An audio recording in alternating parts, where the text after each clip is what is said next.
Was I out of line for going nuclear and publicly cutting off 2 of my friends? Plus all updates. I will try to make this as short as possible, but have to explain a lot too, so here we go. My BFF Sam and I have been besties for over a decade, and thus I have known him pre-transition. He didn't live in the city. I did, until about 4 years ago.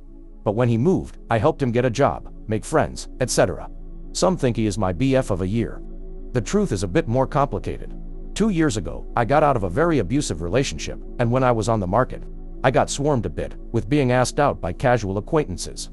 Sam posed as my BF, to get an especially pushy guy away from me at a bar we are both regulars at, and we kept it going because -1 he gets pressured by his coworkers and mentors, that he is a catch and should date, but he hasn't felt ready, and 2, so I can have some peace as I focus on my therapy and healing from my past relationship.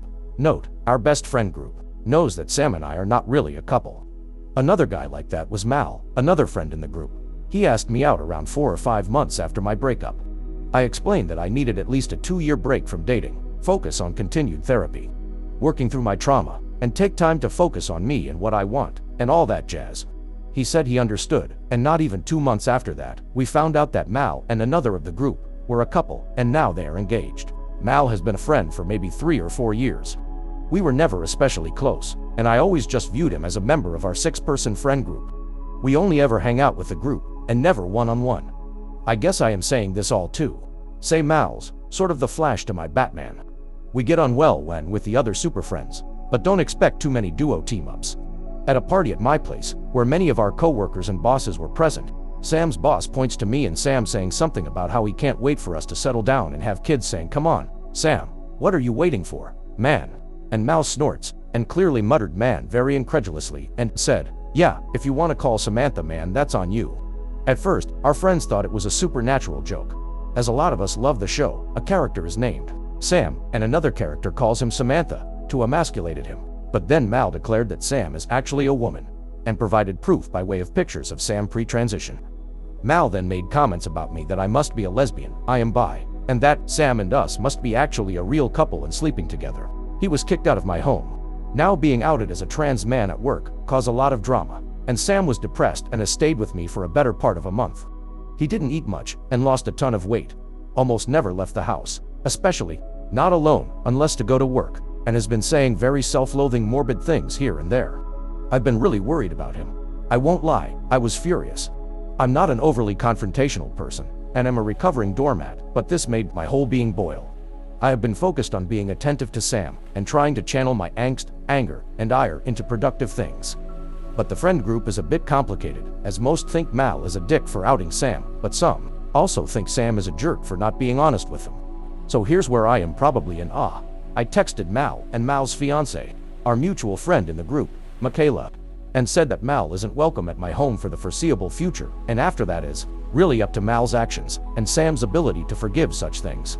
But she defended him, saying that Mal was just upset that Sam hid that he was really a trans all along, and now felt uncomfortable, and that Sam should have said something at least to our group before joining. Outings like swimming, in which the men change in the men's locker room, and the women in the women's, etc. She says she feels hurt that another woman saw Mal undressing, and it devolved from there. In this group we all work in the same type of industry, but in different departments essentially, and mostly different companies. We're always a bit adjacent to one another in career though. That is a lot to say. Everyone here usually makes at least okay money, and we all know each other's co-workers, and the like. I got a call from another friend, Peter, who is hiring right now for a senior position, and he said Mal had applied for it. Peter is essentially already above Mal, as Peter is the boss of Mal's current boss. Mal had put me down as a reference, which in our group we do frequently when applying.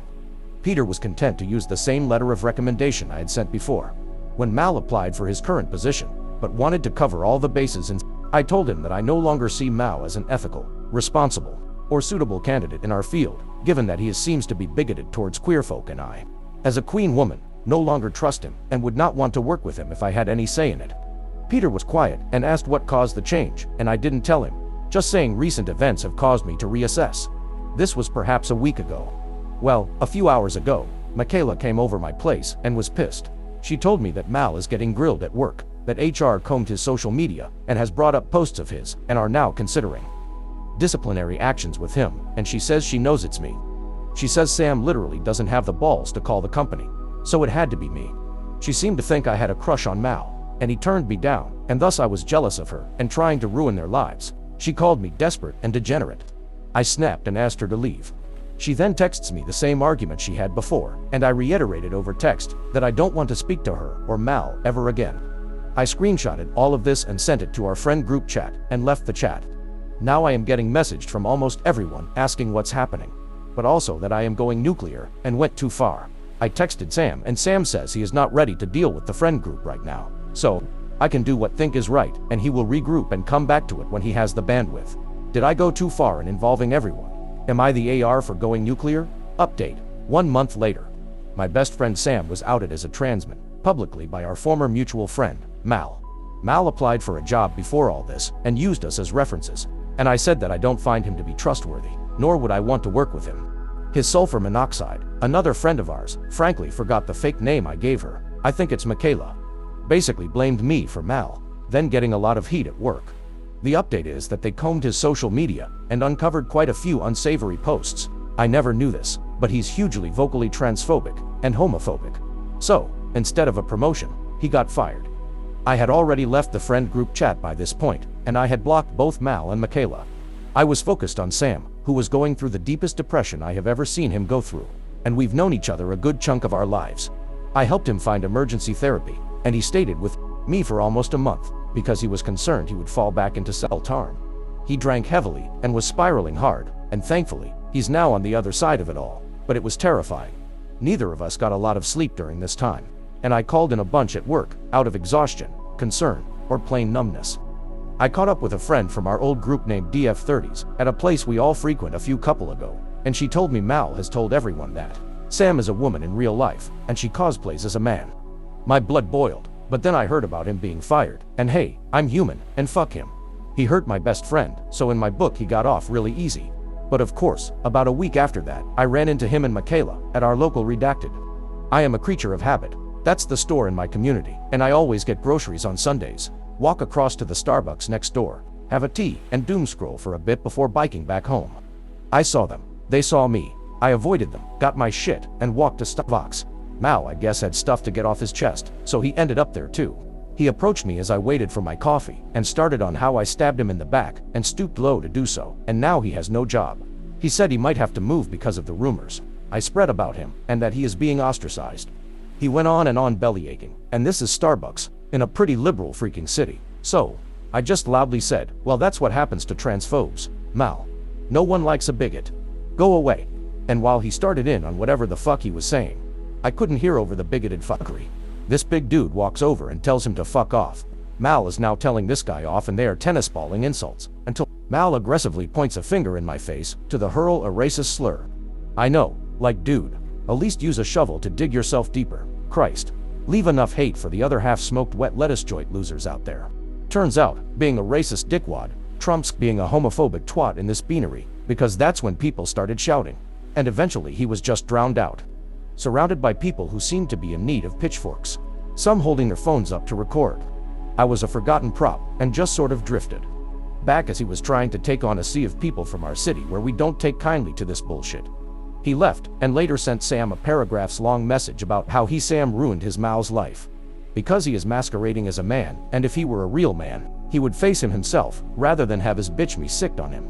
He then went on to say that if he dies from all this stress of being so hated that he is now getting trolled on social media, receiving death threats and the like, it will be Sam's fault. Mal said he should sue Sam and me both for defamation and lost wages. Since we started this witch hunt, today I heard he moved. Sans Michaela, she's still here. Don't know about her situation right now, and don't rightly care. I do know she met with Sam and apologized to him, and he did accept it, but was clear that their friendship is non-existent now. She offered to go to Pride, which is locally happening, and Sam said she is welcome to, but not with him. She asked him to please hand me a note she wrote for me, which he did, but I haven't read it, and probably won't. As far as I am concerned, she doesn't exist anymore. So that's it. I had forgotten about my post until Sam asked me whatever happened about it, and I was like, ooh yeah. And I personally, as a lurker, hate unresolved stories, so here it is. Here's your bow. That's a wrap. What do you guys think? Let's discuss in the comments. Follow and like for more stories.